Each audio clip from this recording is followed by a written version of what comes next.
ಕೆರೆ ಕ್ಷೇತ್ರದಲ್ಲಿ ಇಂದು ಜಿಲ್ಲಾ ಉಸ್ತುವಾರಿ ಸಚಿವ ಡಾಕ್ಟರ್ ಜಿ ಪರಮೇಶ್ವರ್ ಅವರು ಇಂದಿರಾ ಕ್ಯಾಂಟೀನ್ ಉದ್ಘಾಟನೆ ಮಾಡಿ ಸಾರ್ವಜನಿಕರಿಗೆ ಸಮರ್ಪಿಸಿದರು.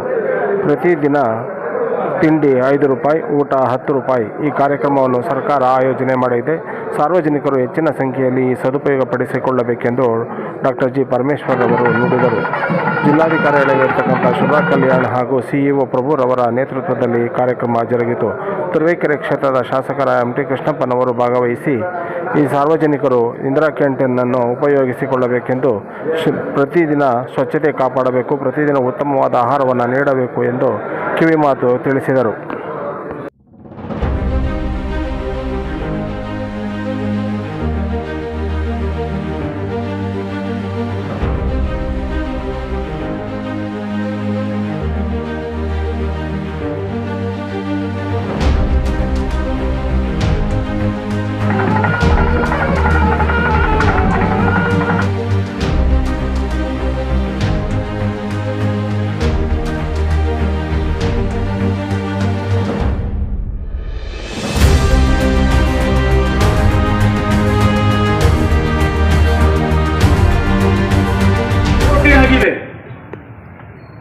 ಆದರೆ ಇದು ಸಂಪೂರ್ಣ ಆದಾಗ ಅವತ್ತು ಹೇಳ್ತಾರೆ ಜನ, ಹೌದು ಈ ಕಾರ್ಯಕ್ರಮ ನೀವು ಮಾಡಿದ್ದು ಒಳ್ಳೆಯದು.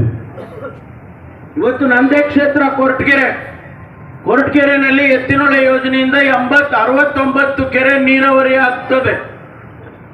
ಮಧುಗಿರಿಗೆ 32 ಕೆರೆ ನೀರಾವರಿ ಆಗುತ್ತೆ. ಒಂದು ವೇಳೆ ಎತ್ತಿನೊಳೆ ಹೋಗದೆ ಇದ್ರೆ ಅರಸೀಕೆರೆಗೆ 36 ಕೆರೆ ಮೊನ್ನೆ ಮುಖ್ಯಮಂತ್ರಿಗಳು ಅಡಿಗಲ್ ಹಾಕಿ ಬಂದಿದ್ದಾರೆ.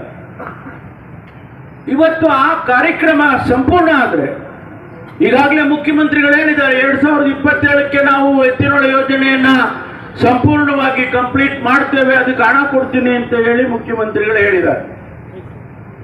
ಆ ಯೋಜನೆ ಆದ್ರೆ ಶಾಶ್ವತವಾಗಿ ಇವತ್ತು ಆ ಬರಗಾಲದ ಬವಣೆ, ಕುಡಿಯೋ ನೀರಿನ ಬವಣೆ ಹರಿಯುತ್ತೆ. ಇದೇ ಮಾತು ಹೇಳಿದ್ರು. ನಾನು 1989ರಲ್ಲೇ ಮೊದಲನೇ ಬಾರಿ ಶಾಸಕನಾಗಿದ್ದೆ. ಸನ್ಮಾನ್ಯ ವೀರೇಂದ್ರ ಪಾಟೀಲ್ ಮುಖ್ಯಮಂತ್ರಿಗಳಾದರೂ ಮೊದಲನೇ ಬಾರಿ. ಆ ಸಂದರ್ಭದಲ್ಲಿ ಹೇಮಾವತಿ ನೀರನ್ನ ತುಮಕೂರಿಗೆ ತರಬೇಕು ಅಂತೇಳಿ ಅವತ್ತು ದೇವರಾಜ ಅರಸು ಕಾಲದಲ್ಲಿ ಪ್ರಾರಂಭ ಮಾಡಿದ ಯೋಜನೆ ಸಂಪೂರ್ಣ ಆಗುತ್ತೆ ಎನ್ನುವಂತ ಮಾತು ಬಂತು. ಆದರೆ ದುರ್ದೈವ, ಮಾನ್ಯ ವೀರೇಂದ್ರ ಪಾಟೀಲ್ ಹೆಚ್ಚು ದಿವಸ ಇರೋಕ್ಕಾಗ್ಲಿಲ್ಲ.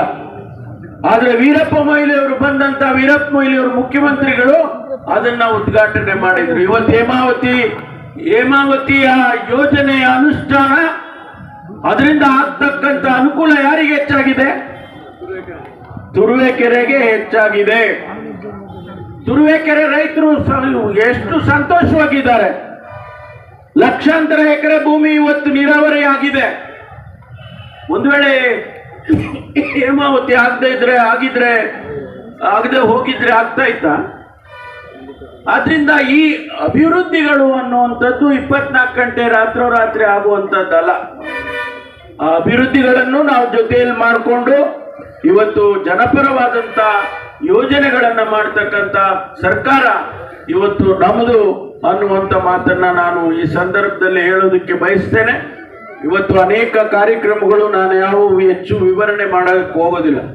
ಆದರೆ ಇವತ್ತು ಜನಪರವಾಗಿ ನಾವು ಕಾರ್ಯಕ್ರಮಗಳನ್ನ ಮಾಡ್ತಾ ಇದ್ದೇವೆ ಎನ್ನುವಂತ ಮಾತನ್ನ ಅಷ್ಟನ್ನೇ ಹೇಳಿ, ಮಾನ್ಯ ಕೃಷ್ಣಪ್ಪನವರು ಈಗ ಅವರು ಬೇರೆ ಪಕ್ಷದಲ್ಲಿದ್ದಾರೆ. ಬೇರೆ ಪಕ್ಷದಲ್ಲಿ ಇರೋದ್ರಿಂದ ನಾವು ಆ ಕ್ಷೇತ್ರದಲ್ಲಿ ಕೆಲಸ ಮಾಡೋದಿಲ್ಲ ಅಂತ ಹೇಳಕ್ಕಾಗುತ್ತಾ? ಅಭಿವೃದ್ಧಿ ಎನ್ನುವಂಥದ್ದು ಸಮತೋಲನವಾಗಿ ಆಗಬೇಕು.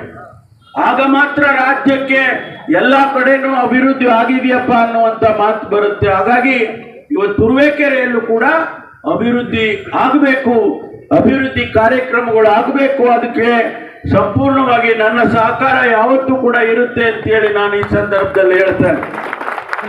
ತುರುವೇಕೆರೆ ಬಹಳ ಒಳ್ಳೆ ಜನ ಇದ್ದೀರಿ ನೀವು. ನಾನು ಹೇಳ್ದೆ ಕಾರಲ್ಲಿ ನೋಡಿ ಹೆಂಗಿದ್ದಾರೆ ಇಬ್ರುನೇ. ಆ ಕಡೆ ಕೃಷ್ಣಪ್ಪನವರು, ಈ ಕಡೆ ಕಾಂತರಾಜ್ ಅವರು. ಒಂದೇ ಕಾರಲ್ಲಿ ಜೊತೆಯಲ್ಲಿ ಕರ್ಕೊಂಬಂದೆ. ನಾನು ಜೊತೆಯಲ್ಲಿ ನನ್ನ ಕಾರಲ್ಲಿ ಇಬ್ರು ಒಟ್ಟಿಗೆ ಕರ್ಕೊಂಬಂದೆ. ಇಲ್ಲ, ಪಾರ್ಟಿ ಕರ್ಕೊಳ್ಳೋ ವಿಚಾರ ಅಲ್ರಿ. ನೋಡಿ, ನಮ್ದೊಂದು ಸಂಪ್ರದಾಯ. ಒಬ್ಬ ಜಿಲ್ಲಾ ಮಂತ್ರಿ ಯಾವುದೇ ಕ್ಷೇತ್ರಕ್ಕೆ ಹೋದ್ರೆ ಆ ಕ್ಷೇತ್ರದ ಶಾಸಕರನ್ನ ಜೊತೆಯಲ್ಲಿ ಕರ್ಕೊಂಡು ಹೋಗೋದು ನಮ್ಮ ಸಂಪ್ರದಾಯ. ಅವ್ರು ಯಾವುದೇ ಪಕ್ಷದಲ್ಲಿ ನಾನು ಫಸ್ಟ್ ಟೈಮ್ ಮಂತ್ರಿ ಆದಾಗ ನಾನು ಇನ್ನೂ 31 ವರ್ಷದ ಹುಡುಗ. ವೈ.ಕೆ. ರಾಮಯ್ಯನವರು ನನಗಿನ್ನ 15-20 ವರ್ಷದ ಸೀನಿಯರ್. ಅವ್ರ ಕ್ಷೇತ್ರಕ್ಕೆ ಹೋದೆ ನಾನು. ಅವರು ಹೆಸಿಟೇಟ್ ಮಾಡ್ತಾ ಇದ್ರು, ಏನಪ್ಪ ಇವನು ಕಾಂಗ್ರೆಸ್ನವನು, ನಾನು ಬೇರೆ ಪಕ್ಷದಲ್ಲಿ ಇದ್ದೀನಿ, ಹೆಂಗೆ ಇವನ ಜೊತೆ ಹೋಗೋದು. ನಾನು ಕೈ ಹಿಡ್ಕೊಂಡು ಬನ್ನಿ ಸಾರ್, ನೀವು ದಯವಿಟ್ಟು ಬನ್ನಿ ನನ್ನ ಕಾರಿಗೆ ಕೂತ್ಕೊಳ್ಳಿ ಅಂತೇಳಿ ಆ ಕಾರಿಗೆ ಕುಂಡ್ರಿಸ್ಕೊಂಡು ನಾನು ಅವ್ರನ್ನ ಕರ್ಕೊಂಡು ಬಂದೆ. ನಮಗೆ ಅಭಿವೃದ್ಧಿ ಆಗ್ಬೇಕಲ್ಲ, ಅಭಿವೃದ್ಧಿ ಆಗ್ಬೇಕಾದ್ರೆ ಎಲ್ಲರೂ ಒಟ್ಟಿಗೆ ಹೋದ್ರೆ ಅಭಿವೃದ್ಧಿ ಆಗುತ್ತೆ. ಆದ್ರಿಂದ ಅವರಿಬ್ರು ಕೂಡ ಒಟ್ಟಿಗೆ ಇವತ್ತು ಕೆಲಸ ಮಾಡ್ತಿದ್ದಾರೆ.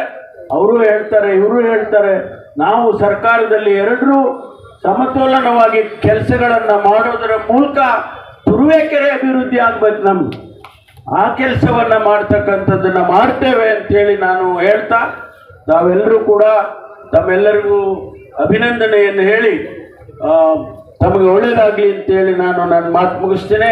ಜೈ ಹಿಂದ್, ಜೈ ಕರ್ನಾಟಕ.